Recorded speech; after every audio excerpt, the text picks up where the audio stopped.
오늘은 통곡의 벽과 서쪽 터널이라고 하는 제목으로 성경 지명 강해를 하도록 하겠습니다.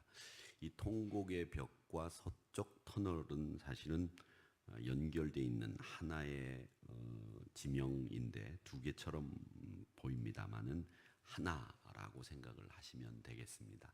그래서 통곡의 벽과 서쪽 터널은 하나다 이렇게 생각을 하시고요.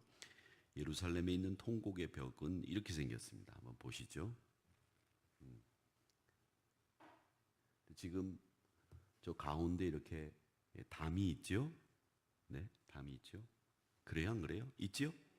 네. 대답은 안 하시더라고요. 아, 담이 있네. 이렇게 고개를. 아니, 조금 전에 사진.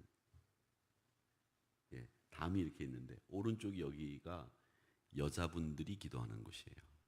그리고 저쪽은 남자분들이 기도하는 곳.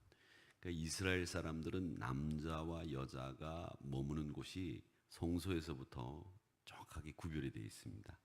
옛날에 우리나라 교회가 예배를 드릴 때 그 T자 모양으로 이렇게 생겨가지고 오른쪽에는 남자들이 왼쪽엔 여자분들이 앉아서 서로 얼굴을 못 보게 하고 예배를 드렸다 그러더라고요. 이 얼굴 보고 앉아서 예배 드리면 큰일 나는 거예요. 그러니까 남자는 남자대로 목사 얼굴만 보고 여자는 여자대로 목사 얼굴만 보고 서로는 못 보게 이렇게 돼 있었다고 하죠. 그렇게 돼 있습니다. 다음 사진이요. 이게 남자 쪽에서 본 사진입니다. 다음 사진이요. 네, 그 통곡의 벽을 가까이 가보면 이 돌과 돌 사이에 이런 기도문들이 빼곡하게 심겨져 있습니다.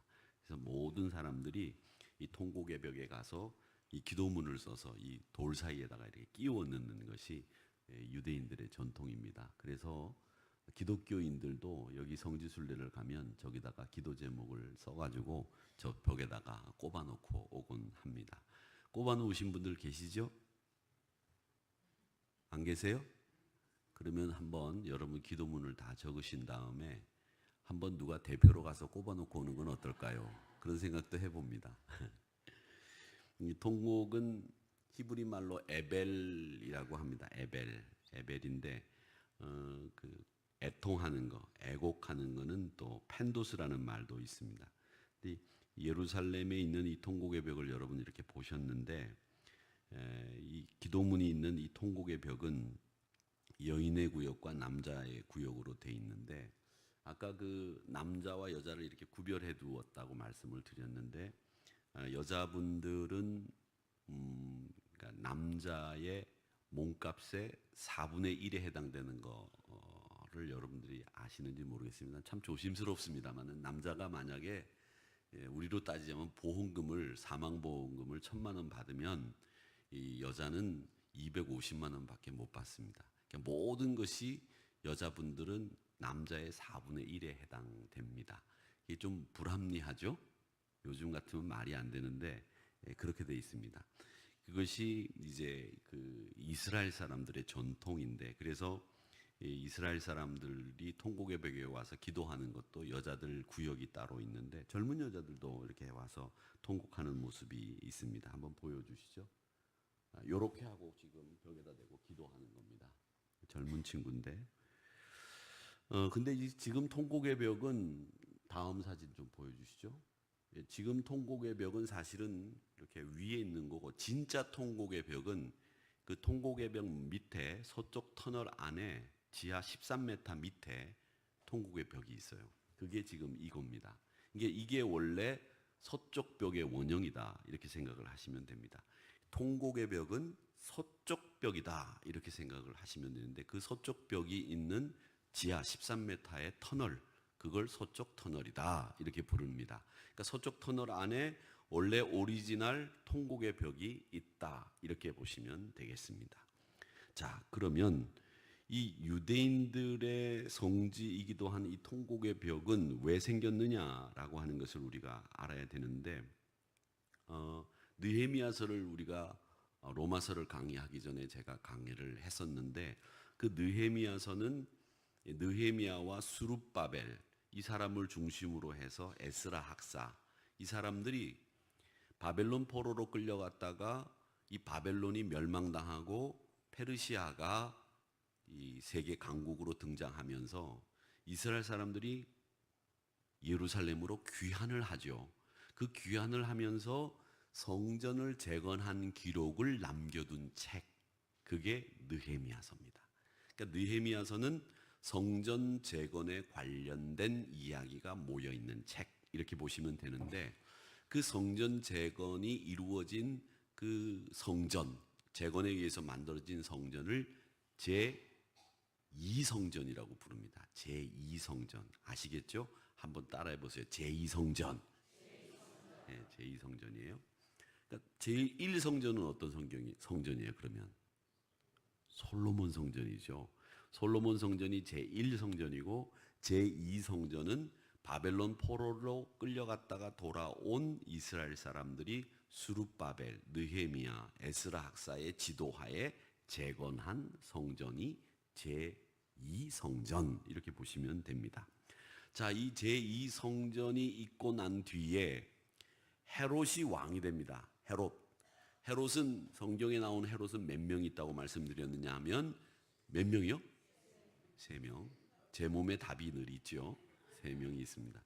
헤롯 대왕이 그 중에서 제일 유명한 사람이 헤롯 대왕인데, 헤롯 대왕은 예수님이 탄생할 당시에 아이들을 죽이라고 명령했던 동방박사를 만났던 헤롯이 헤롯 대왕이라고 합니다. 근데 이 사람이 건축을 굉장히 많이 했어요. 성지에 가보면 성지에 있는 많은 건축물들이 이 헤롯 대왕이 건축한 것들이 제일 많이 남아 있습니다. 그리고 황제도 유럽에 가보면 이 유럽에 있는 건축물들 가운데 황제들이 건축물을 세운 황제들이 다 누구냐면 기독교를 굉장히 박해했던 황제들이 유럽에 있는 건축물들을 굉장히 많이 세워뒀어요. 그래서 여러분들이 유럽을 가셨을 때 다니시다가 누가 누군지 잘 모르고 뭐 매일 그냥 버스 타고 내리면 돌 보고 또 버스 타고 내리면 또 돌 보고 돌 보다가 돌 본 기억밖에 없으면 그 돌을 누가 세웠느냐 물으면 거의 대부분 기독교를 박해했던 황제들이 세웠다, 이렇게 머릿속에 넣어두시면 그래도 남는 게 있는 겁니다. 그러니까 그렇게 기억을 하시면 되는데, 이 헤롯 대왕이 제2성전을 이렇게 보고 난 뒤에 이 헤롯 대왕이 어떤 사람이냐면 로마 황제에게 가서 아부를 굉장히 잘했던 사람이에요. 아부를 잘하면 왜 우리가 손금이 없어진다고 하죠? 그렇잖아요. 아부를 손을 매일 빈 거예요. 굽신거리고 로마 황제에게. 그래서 이 사람이 헤롯 대왕이 팔레스타인, 이 가나안 예루살렘 지역을 통치할 수 있는 권한을 받습니다. 그래서 성경에 분봉왕이라고 하는 말을 쓰는 거예요. 그 분봉왕이라는 말을 쓰는데 우리가 예전에 쓰는 말 중에서 제일 많이 썼던 말 여러분 기억하시는지 모르겠습니다. 괴뢰군이란 말 썼었죠. 괴뢰군. 기억나세요? 요즘엔 괴뢰군이란 말 안 쓰죠? 괴뢰라는 말. 근데 이 괴뢰라는 말이 굉장히 어려운 말이에요. 무척 어려운 말인데 이 괴뢰라는 말은 자기 의지와 상관없이 조종당하는 사람들을 괴뢰라고 합니다. 그래서 헤롯 대왕을 괴뢰왕이라고 부르고 분봉왕이라고 부르는데, 이 사람은 왜 괴뢰왕이냐? 로마 황제에 의해서 조종당하는 사람이에요. 그러니까 괴뢰라고 하는 게 뭐냐면 인형이 이렇게 있으면 뒤에서 인형을 놀이하는 사람이 이렇게 움직이면 인형은 지가 움직이는 게 아니라 이렇게 움직이는 거죠. 그게 괴뢰예요. 그러니까 조종당하는 사람이죠. 이 헤롯 대왕이 그런 사람이었어요. 근데 이 헤롯 대왕이 왜 그런 사람이 됐느냐면 헤롯 대왕이 원래 출신이 유대인이 아닙니다. 이두메 사람이었어요. 이두메. 한번 따라해 보세요. 이두메 사람이에요. 근데 이두메 사람은 어떤 사람들이냐면 에서의 후손, 에돔 사람들을 이두메 사람이라고 불렀습니다. 그러니까 이 헤롯 대왕은 유대인이 아니라 에서의 후손 에돔 사람인 이두메 사람이다, 이렇게 생각을 하시면 되는데, 이 사람이 이두메 사람인데 왕이 됐으니까 이 유대인의 환심을 사고 싶잖아요. 자기가 정상적인 왕이 될 사람이 아니니까 환심을 사고 싶어요. 그래서 이 환심을 어떻게 사야 될까 생각을 하다가, 그래, 맞아, 이스라엘 사람들이 제일 좋아하는 성전을 내가 멋있게 꾸며 놓으면 되겠다, 이런 생각을 한 거예요. 그래서 이 헤롯이 성전을 화려하게 꾸밉니다. 그 화려하게 헤롯 대왕이 성전을 꾸민 그 성전을 몇 번째 성전이라고 그러냐면 제3성전이라고 부릅니다. 아시겠죠? 네. 그러면 여러분들이 머릿속에 기억이 될 거예요. 제1성전은 솔로몬의 성전, 제2성전은 스룹바벨과 느헤미야와 에스라의 지도하에 세워진 성전이 제2성전, 그 다음에 헤롯 대왕이 화려하게 꾸미면서 확장한 성전을 제3성전이다. 이렇게 보시면 되겠습니다. 자, 제3성전이 마지막 성전이에요. 이건 유대인의 환심을 사기 위해서 지은 성전이다. 이제 이렇게 보시면 되는데, 이 유대인의 환심을 사기 위한 성전이 제가 지난 시간에 말씀드린 것처럼 로마의 장군 티투스가 아버지 베스파니안이라고 하는 사람을 따라서 유대 아버지가 총독으로 임명받았으니까 아들이니까 이 친구가 와서 봤어요. 야, 유대가 이게 참 괜찮은 나라인데, 이런 생각을 하다가 아버지가 이제 돌아가고 자기가 그 나라를 쳐들어오게 됩니다. 장군이 돼가지고 나중에 물론 돌아가서 로마 교황이 되는데 3년 만에 교황하다가 죽어요. 근데 이 티투스가 와가지고 예루살렘을 완전히 폐허로 만드는 거죠. 완전히 멸망시킵니다. 정말 돌 위에 돌 하나 남지 않고 다 멸망시켜 버리는 거죠. 이 로마 티투스 장군이 쳐들어왔을 때 예루살렘 성전을 무너뜨리는 장면을 상상으로 그려놓은 그림입니다. 완전히 무너뜨려 버려요. 그래서 티투스가 AD 70년에 완전히 무너뜨리고 난 뒤에 로마로 돌아가가지고 로마에 가서 그 사람이 80년에 개선문을 세웠다고 그랬죠. 그 개선문이 어디 있다고요? 이태리 로마에 가면 포로 로마노라고 하는 곳이 있는데, 거기에 가면 티투스의 개선문이 있어요. 그 개선문이 예루살렘을 완전히 멸망시키고 돌아가서 세운 개선문이에요. 나중에 가셔서 꼭 그 개선문에 가셔서 사진 찍으면서 이렇게 찍으세요. 목사님이 얘기한 티투스 개선문이다 이렇게 하고 치즈 한 다음에 윤창용 그리고 찍으세요. 아셨죠? 대답을 안 하세요? 네. 제가 이렇게 말씀드린 이유는 잊지 말라고 말씀드린 거예요. 나중에 거기 가가지고 이게 뭐지? 어유 크네. 독립문 같이 생겼네. 그리고 오지 마시라는 얘기예요. 알고 보고 오시라는 얘기죠. 그게 예루살렘을 멸망시킨 티투스 장군의 개선문인데, 자 보세요.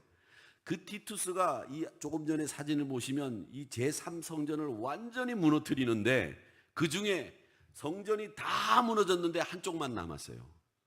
그게 서쪽 벽만 남은 겁니다. 서쪽 벽만. 다 무너지고 아무것도 없어요. 그런데 서쪽 벽만 남았어요.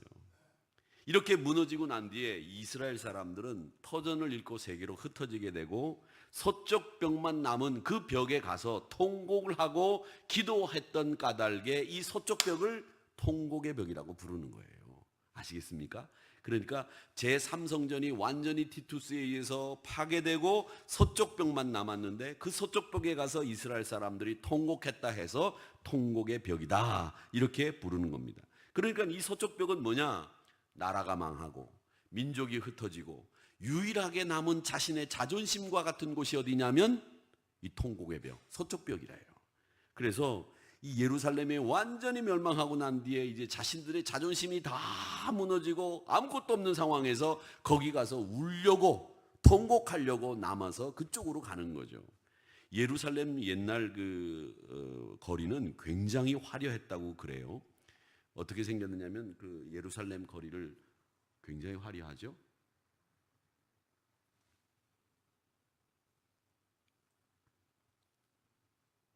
강남역 앞에만큼 화려하죠. 옛날인데도.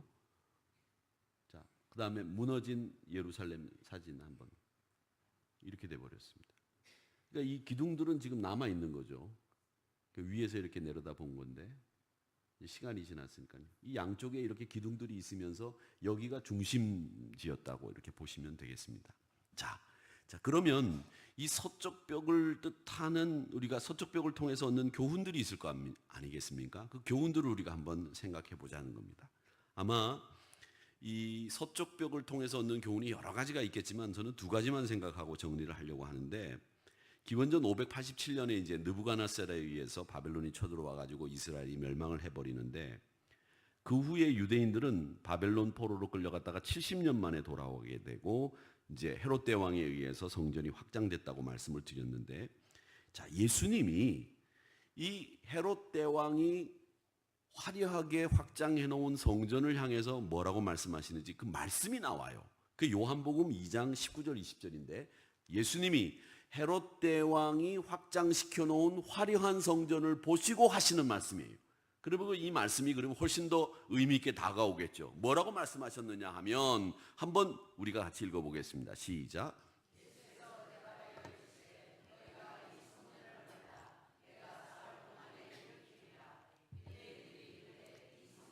46년 동안의 지역권을 네가 3일 동안에 일으키겠느냐 하더라. 아멘.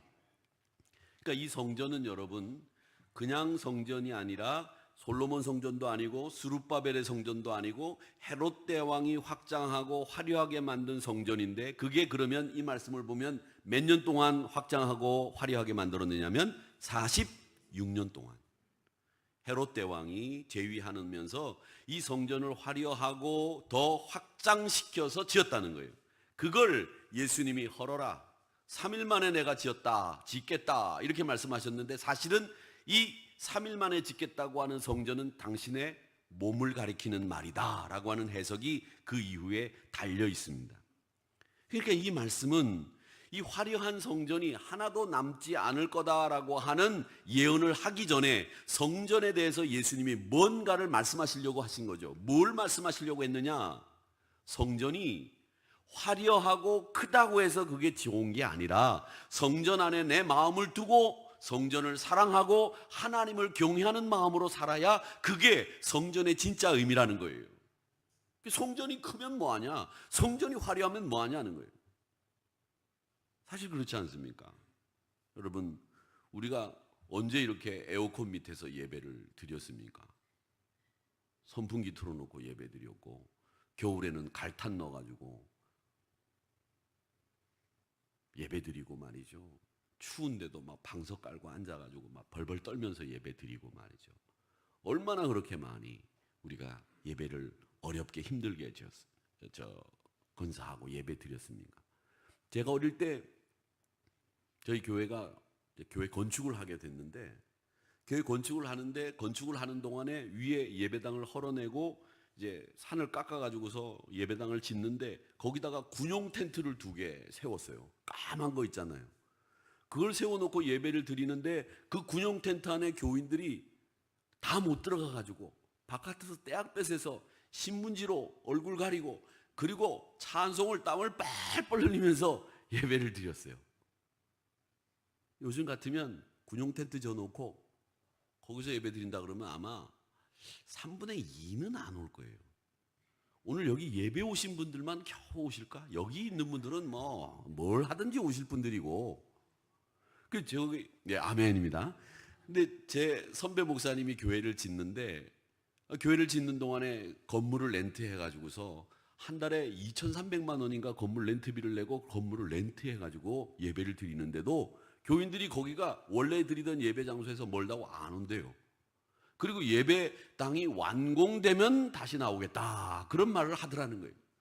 그 말을 들을 때마다 목사들이 힘이 쫙쫙 빠지는 거예요. 다른 데 힘 빠지는 게 아니라 그런 말 하면 힘 빠지는 거죠.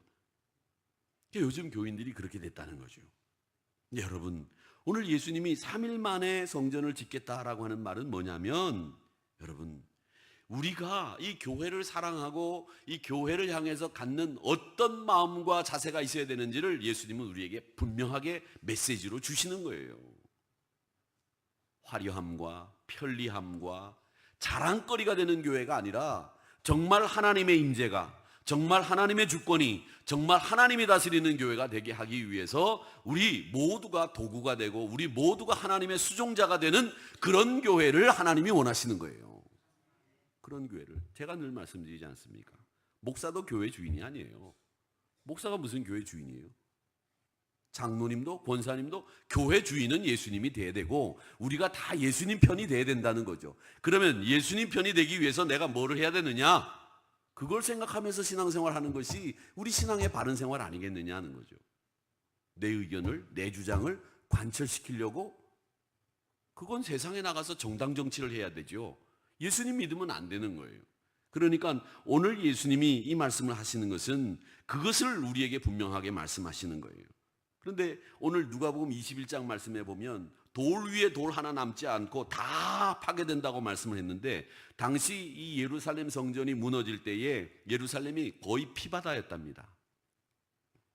특히 부자들은 제가 지난 시간에도 말씀을 드렸지만, 아이를 죽일 때 아이를 이렇게 던져놓고 칼로 몇 번 이렇게 돌릴 수 있는지, 이런 것을 로마 군인들이 실험을 했다고 하는데, 이 재산가들이 말이죠, 나라가 망하니까 이 재산을 지키기 위해서 어떻게 했느냐면 금부치로 자기 재산을 다 바꿨어요.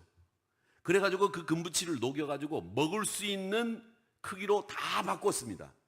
그래가지고 부자들이 그걸 식구대로 모여가지고서 예루살렘이 망하기 직전에 그 먹을 수 있는 크기로 금부치를 만들어서 그걸 다 먹었어요. 입에다가 다 먹었어요. 그래야 이 자기 재산을 보호할 수 있다고 생각한 거죠. 그런데 로마 군인들이 그걸 알아차린 거예요. 그래서 부자 같은 사람만 붙잡으면 어떻게 했겠어요? 배를 갈랐습니다. 그게 예루살렘이 망할 때 이스라엘 백성들이 가장 처절하게 당했던 고통 중에 하나가 바로 그거예요. 하여튼 부자 같다 생각하면 무조건 배를 갈랐습니다. 왜? 금부치를 바꿔가지고 다 먹었다는 소문을 로마 군인들이 들었기 때문에. 그리고 이 성전을 불태우면서 성전을 화려하게 금으로 장식을 했는데, 이 불태우면서 이 금이 녹아내렸어요.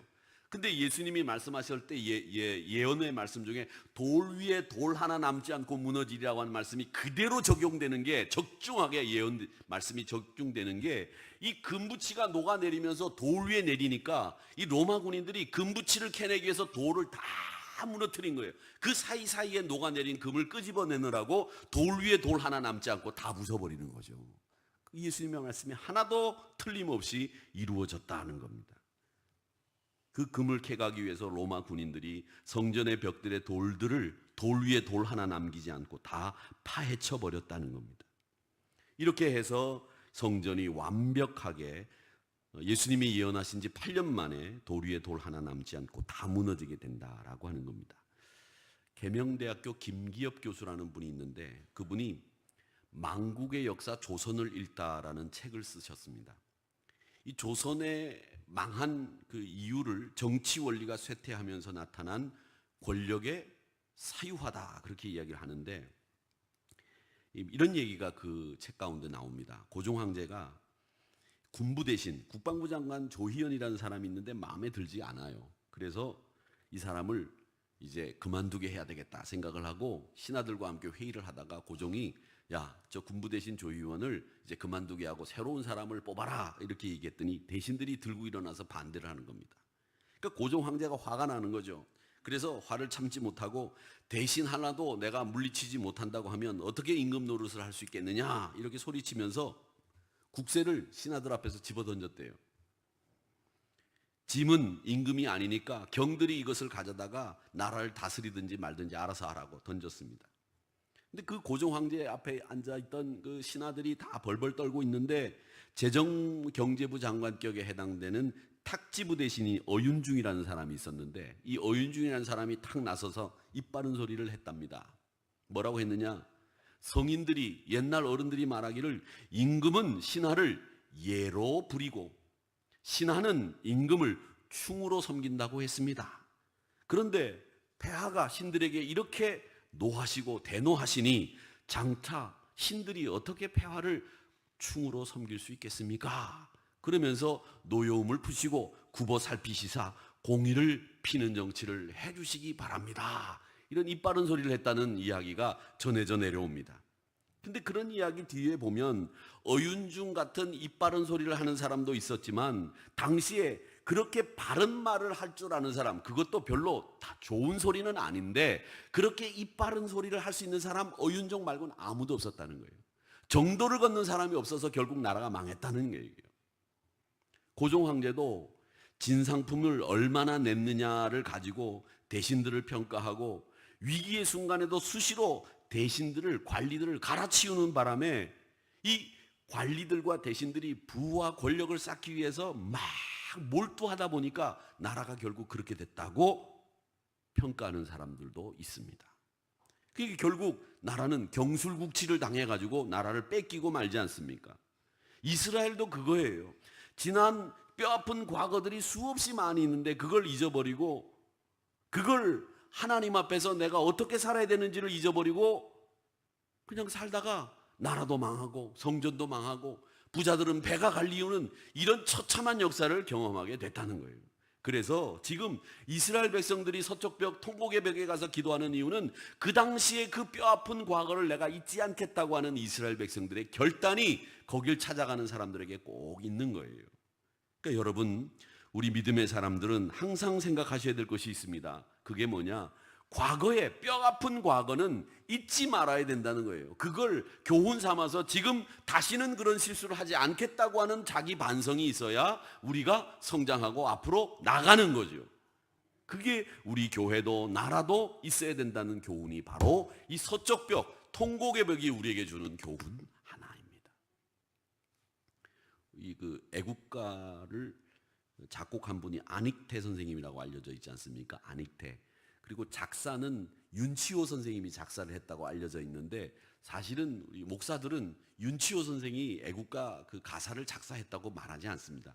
그 작사하신 분이 누구냐면 정동감리교회 최병헌 목사님이 이 애국가 그 가사를 작사했다고 저희들은 봅니다. 왜냐하면 그 가사를 이렇게 보면 그 남산 위에 저 소나무 철갑을 두른 듯 이렇게 돼 있잖아요. 근데 남산 위에 소나무를 볼 수 있는 자리가, 남산 위에 소나무를 늘 보는 사람이 그 얘기를 썼을 거 아니에요. 그런데 정동감리교회는 남산이 딱 바로 보이는 거예요. 그래서 이 최병헌 목사님이 목회를 하고 새벽기도 끝나시고 난 뒤에 남산을 바라보시면서 남산 위에 있는 저 소나무 철갑을 두른 듯 우리나라를 하나님이 보호해 주시기를 바랍니다. 이런 말로 최병헌 목사님이 굳은 절개를 드러내는 이 가사를 적었다고 합니다. 독립기념관에 가서 우리가 지난번에 보지는 못했지만은 우리 애국가 가사의 원문은 하느님이 보호하사가 아니라 애국가 원문은 하나님이 보호하사 이렇게 돼 있어요. 그러니까 이 최병헌 목사님이 쓰신 것이 맞다 이렇게 생각들을 하는 거죠. 자, 여러분, 우리가 이런 이야기를 통해서 이스라엘 백성들이 지금도 수백 명 수천 명이 통곡의 벽을 찾는 것은 이 사람들이 예루살렘 성전이 파괴되는 날을 아부월 7일이라고 보는데, 그 아부월 7일 이 날이 되면 이 사람들은 이 성전에 찾아가서 이 서쪽 벽을 향해서 크게 금식하고 기도하면서 그날의 뼈아픈 날을 잊지 않는다는 겁니다. 그래서 이 사람들이 꼭 기억하는 날, 그날이 욤키푸르라고 하는 대속죄일, 그리고 성전이 무너진 날, 이 두 날은 이 사람들이 절대로 안 잊어버리는 날로 기억하고 있다라고 하는 겁니다. 그러니까 그 사람들이 그렇게 기억하고 있는 이 서쪽벽, 통곡의 벽을 찾아가는 그 기억 속에서 다시는 그런 실수를 하지 않겠다고 하는 굳은 의지로 살아왔으니까 경상남북도 합쳐준 그런 크기의 나라가 세계를 좌우하는 큰 힘을 가진 나라가 될 수 있었다는 겁니다. 그러니까 여러분, 이 서쪽벽을 통해서 우리가 다시 한번 우리도 우리의 뼈아픈 과거를 잊지 않는 민족이 되게 해달라고 기도하시는 여러분들이 되시기를 주님의 이름으로 축원합니다. 그 다음에 이제 예수님이 하신 말씀 중에서 보면, 예수님은 우리에게 이 무너지는 이 이야기를 예언하시면서 두 가지를 말씀해 주셨습니다. 8절 말씀을 한번 읽어보겠습니다. 8절, 자, 읽어보겠습니다. 시작. 이르시되 미혹을 받지 않도록 주의해라. 많은 사람이 내 이름으로 와서 이르되 내가 그라함에 때가 가까이 왔다 하겠으나 그들을 따르지 말라. 아멘. 여러분, 미혹받지 않도록 주의하시기를 바랍니다. 우리나라가 또 우리 교회가 늘 강건하게 건강하게 서기 위해서는 미혹받지 않아야 돼요. 이단 사설에, 거짓 정보에 미혹되지 마셔야 됩니다. 요즘 시대는 정보의 시대라고 합니다. 정보의 힘이 정말 엄청나요. 그런데 우리가 요즘 우리가 만나는 이 정보가 다 참 진실하고 진짜 정보가 아니란 말이죠. 그래서 앱을 만들었던 창시자가 나서서 하는 얘기가, 야, 이제는 앱을 없애야 되겠다. 우리 사람들이 너무 이 앱 때문에 고통당하고 힘들어하게 됐으니 거짓 정보가 난무하는 이런 세상 속에서 앱을 없애는 것이 우리 인류가 건강하게 살 수 있는 것이다. 이렇게 얘기를 할 정도예요. 정보가 넘쳐나죠. 부모님 얘기 안 들어요. 네이버를 쳐보면 다 거기 정보가 나오는데 네이버 말을 보면 그 말이 진짜인 것처럼 보지만 정보 내용도 부실하고 그 내용이 정말 한심한 내용들이에요. 그런데 그 네이버에 앱을 쳐가지고 거기에 나온 내용을 가지고 그걸 확신하고 말하고 다닌단 말이죠. 그게 뭔데? 그것도 사람이 만든 거잖아요. 정확한 기억력에 의해서 우리가 말하지는 못하더라도 사람이라고 하는 것은 수치가 다른 거는 괜찮아요. 하나, 둘, 셋, 그게 뭐가 중요해요? 그거보다 정보가 가지고 있는 진짜 중요한 것은 뭐냐면 진실을 담고 있느냐라고 하는 것이 이 정보의 가장 중요한 점인데, 진실하고는 상관없이 수치가 정확하냐 안 하냐 이걸 가지고 따져본단 말이죠. 여러분, 그러니까 이 정보를 우리가 잘 얻어야 되는데, 여러분, 우리 신앙인으로 살기 위해서 정보의 통로를 바르게 설정하시기를 주의 이름으로 축원합니다. 그 정보가 뭐냐? 생명의 정보예요. 생명의 정보. 그게 우리에게는 제일 중요한 정보인데, 그 생명의 정보는 어떤 것을 통해서 얻느냐? 하나님의 말씀. 이게 생명의 정보예요. 생명을 누리는 정보, 생명의 풍성함에 들어가는 이 정보가 말씀을 통해서 우리에게 주어진다고 하는 사실을 기억하시면서 거짓된 정보에 현혹되거나 미혹되지 마시고 생명의 정보인 하나님의 말씀에 창념하고 그 말씀을 여러분의 영육간의 강건함을 얻는 도구로 삼으셔서 그 말씀대로 살기를 즐겨하는 여러분들이 되시기를 주님의 이름으로 축원합니다. 그 다음에 또 하나 예수님이 말씀하신 것이 있습니다. 그게 뭐냐? 자, 9절 한 번 더 읽어보겠습니다. 시작. 난리와 소요의 소문을 들을 때에 두려워하지 말라. 아멘. 우리가 왜 두려워하게 되느냐? 두려움이 왜 생기는 줄 아세요? 세상의 정보에 자꾸 마음을 뺏겨가지고 내가 하나님의 품 안에 있다는 걸 망각해요. 그러니까 두려워지는 거예요. 하나님의 품 안에 내가 있다고 하는 것을 잊지 않으면, 하나님 한 분만 두려워하게 되면 세상에 두려운 게 없어지는 거예요. 여러분, 아무리 전쟁이 일어났다고 하더라도 엄마 품에 안겨있는 아이가 두려움에 벌벌 떠는 거 보셨어요? 엄마 품에 안겨있는 아이는 세상이 망해도 엄마 품에 안겨있으면 그건 가장 이 세상에서 편안하고 가장 이 세상에서 안락한 곳이란 말이죠. 아기들 보세요. 한 3, 4살 된 아기들을 목사가 한번 안아보려고 목사님한테 한번 와봐라, 목사님 뽀뽀 한번 해봐라, 제가 가서 통사정을 해도 안 와요. 한번 마지 못해서 야, 목사님한테 가서 한번 뽀뽀해드려라, 아빠가 얘기하면 그제서야 마지 못해서 와가지고 뽀뽀 한번 개하고 자기 아빠한테 또 바로 돌아갑니다. 왜요? 거기가 제일 안심이 되는 품이기 때문에 그런 거죠. 목사는 못 믿어온 거죠. 왜? 남이니까. 야, 제발 목사님 집에 가서 하루 같이 한번 자볼래? 응? 싹싹 빌어요. 집에 가면 아무도 없고 네 세상이야, 네 하고 싶은 대로 해, 한번 가자. 절대 안 따라와요. 왜? 할아버지, 할머니, 아빠, 엄마 품이 이 세상에서 제일 안락한 곳이고 편안한 곳이기 때문에 그런 거죠. 여러분, 우리가 누려야 되고 우리가 있어야 될 품은 어디냐? 하나님의 품, 예수님의 품, 그곳이에요. 거기에 있으면 두려움이 있어요, 없어요? 없단 말이죠.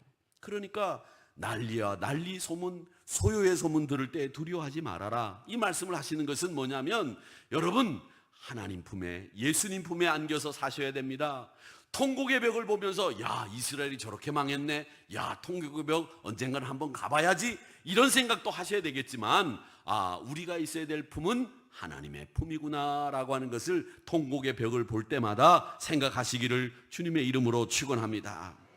시편 131편 2절 말씀을 읽겠습니다. 같이 읽겠습니다. 시작. 실로 내가 내 영혼으로 고요하고 평안하게 하기를 젖된 아기가 그의 어머니 품에 있음과 같게 하였나니 내 영혼이 젖된 아이와 같도다. 아멘. 젖된 아기가 어머님의 품이 가장 고요하고 평온한 곳이라고 생각했던 그 시편 기자의 고백이 여러분의 고백이 되시기를 주님의 이름으로 축원합니다. 하나님을 바라보면 두려움이 사라지는 것이고요, 하늘 평강이 여러분을 주장하게 될 줄로 믿습니다. 오늘 예루살렘의 남은 벽, 이 서쪽 터널 안에 있는 이 통곡의 벽을 생각을 하면서 여러분, 물질 중심의 삶, 화려하고 확장된 성전이 아니라 내 마음을 두는 성전을 여러분 꼭 만들어 가시기를 주님의 이름으로 축원합니다. 그리고 정보의 홍수 속에서 생명의 정보인 하나님의 말씀만 창념하고 그곳에 귀를 기울이시는 여러분들이 되시기를 주님의 이름으로 축원합니다. 그리고 하나님의 품에, 예수님의 품에 안겨서 사는 평온하고 두려움 없는 평강의 삶을 사시는 여러분들이 되시기를 주님의 이름으로 축원합니다. 아버지 하나님,